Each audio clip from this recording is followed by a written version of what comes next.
Bible Series Episode 2, The Garden and the Fall, Genesis 2 to 1 to 3:24. Welcome back to our Bible series.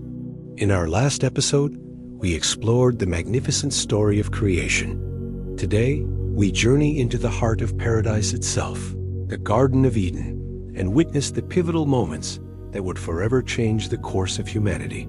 This is the story of choice, temptation, and consequence, as told in Genesis, chapters 2 and 3. After the 6 days of creation, the seventh day arrived. A radiant energy, a divine presence from above, blessed this day and made it holy, a day of rest from all the work of creation. And out of the ground, this same powerful presence caused to grow every tree that is pleasant to the sight and good for food. A river flowed out of Eden to water the garden, and from there it divided and became 4 rivers, nourishing the pristine land. In the middle of this breathtaking garden stood 2 special trees, the tree of life and the tree of the knowledge of good and evil. Into this perfect world, the first man, Adam, was formed from the dust of the ground. The divine energy breathed into his nostrils the breath of life, and Adam became a living being. He was placed in the Garden of Eden to work it and keep it, and he was given a single command. He could eat freely from any tree in the garden, but from the tree of the knowledge of good and evil he was not to eat. For on the day he ate of it, he would surely face a profound change, a spiritual death. But in this vast paradise, Adam was alone. The divine presence observed this, declaring, "It is not good that the man should be alone. I will make him a helper fit for him." So all the beasts of the field and birds of the air were brought to Adam to see what he would call them. And whatever Adam called every living creature, that was its name. Yet, among all these creatures, a suitable helper for Adam was not found. So a deep sleep fell upon Adam. A part of him was taken and fashioned into the first woman, Eve. When Adam awoke and saw her, he recognized her as a part of himself, bone of his bones and flesh of his flesh. They were both naked in the garden, but they felt no shame. They were innocent, living in perfect harmony with their Creator and their world. This is where the story takes a dramatic turn. A new character enters the scene, the serpent. Described as more crafty than any other beast of the field, it approached Eve with a deceptive question. Did God really say, "You must not eat from any tree in the garden"? Eve correctly stated the command. They could eat from the trees, just not from the one in the middle of the garden, lest they die. But the serpent planted a seed of doubt. "You will not surely die," it hissed. "For God knows that when you eat of it, your eyes will be opened, and you will be like God, knowing good and evil." The serpent twisted the truth, suggesting the divine command wasn't for their protection, but to hold them back, to keep them from reaching a higher state of being. The temptation was powerful. Eve looked at the tree. The fruit was beautiful. It looked delicious, and the serpent promised it would make her wise. The desire to be more, to know more, to be like God, overwhelmed her. She took the fruit and ate, and then she gave some to Adam, who was with her, and he ate as well. In that moment, everything changed. Their eyes were opened, but not in the way they expected. They suddenly saw their own nakedness, and for the first time, they felt shame. They frantically sewed fig leaves together to cover themselves. The innocence of Eden was shattered.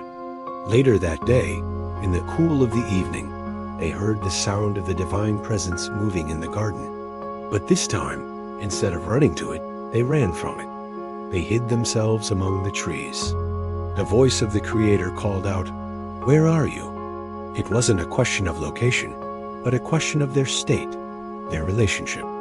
Adam, full of fear, replied, "I heard your voice in the garden, and I was afraid, because I was naked, so I hid." The question came back, piercing their hearts. "Who told you that you were naked? Have you eaten from the tree that I commanded you not to eat from?"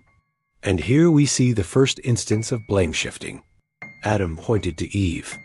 "The woman whom you gave to be with me, She gave me fruit of the tree, and I ate." His words were an accusation, not just against Eve, but a subtle one against the Creator who had given her to him. The divine presence then turned to Eve. "What is this that you have done?" And she, in turn, pointed to the serpent. "The serpent deceived me, and I ate." No one took full responsibility for their choice. They had been given freedom, and they had chosen to disobey. The consequences of this single act of disobedience were immediate and far-reaching, affecting not just Adam and Eve, but all of creation. The divine energy first addressed the serpent, cursing it above all livestock and all beasts of the field. It would crawl on its belly and eat dust all the days of its life. A deep and lasting conflict was declared between the serpent's offspring and the woman's offspring. This is often seen by many scholars as the first hint of a future Redeemer who would ultimately crush the serpent's head. To the woman, Eve, the consequences involved pain in childbirth and a shift in the dynamics of her relationship with Adam. And to Adam, the very ground he was meant to cultivate was now cursed because of him. "By the sweat of your face you shall eat bread," he was told. Work, which was once a joyful partnership in the garden, would now be filled with toil and struggle, thorns and thistles. And finally, the ultimate consequence of their choice was confirmed. "For you are dust, and to dust you shall return." Physical mortality, the eventual decay of the body, was now their destiny. Though their choice brought these harsh realities, a moment of grace still flickered in the darkness.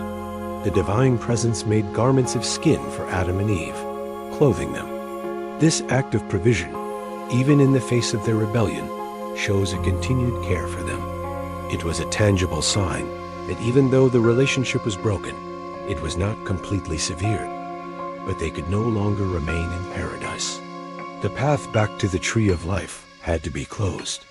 If they were to eat from it in their fallen state, they would live forever in this condition of separation and sin.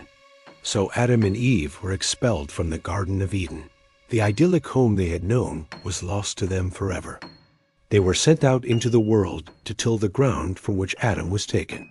To guard the way to the tree of life, the divine presence placed cherubim, powerful angelic beings, and a flaming sword that turned every way.